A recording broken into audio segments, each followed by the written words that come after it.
And this is why I wanted to introduce Solzhenitsyn's writings to you. You see, because it isn't merely that your fate depends on whether or not you get your act together and to what degree you decide that you're going to live out your own genuine being. It isn't only your fate, it's the fate of everyone that you're networked with.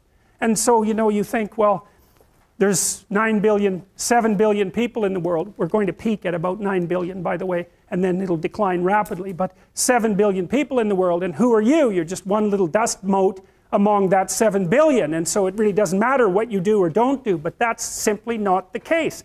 It's the wrong model, because you're at the center of a network. You're a node in a network. Of course, that's even more true now that we have social media. You'll know 1,000 people, at least, over the course of your life. And they'll know 1,000 people each, and that puts you one person away from 1,000,000, and two persons away from 1,000,000,000. And so that's how you're connected. And the things you do, they're like dropping a stone in a pond. The ripples move outward, and they affect things in ways that you can't fully comprehend. And it means that the things that you do and that you don't do are far more important than you think.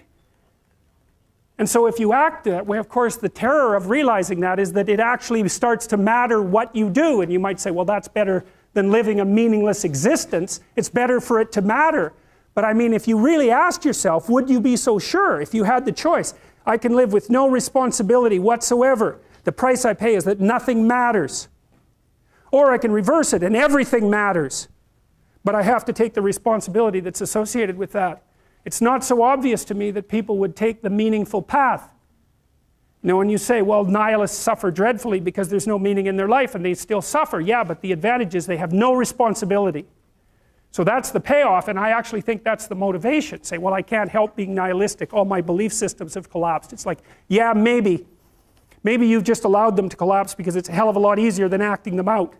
And the price you pay is some meaningless suffering, but you can always whine about that and people will feel sorry for you, and you have the option of taking the pathway of the martyr, so that's a pretty good deal, all things considered, especially when the alternative is to bear your burden properly and to live forthrightly in the world. Well, what Solzhenitsyn figured out, and so many people in the 20th century, it's not just him, even though he's the best example, is that if you live a pathological life, you pathologize your society. And if enough people do that, then it's hell. Really. Really. And you can read the Gulag Archipelago if you have the fortitude to do that, and you'll see exactly what hell is like.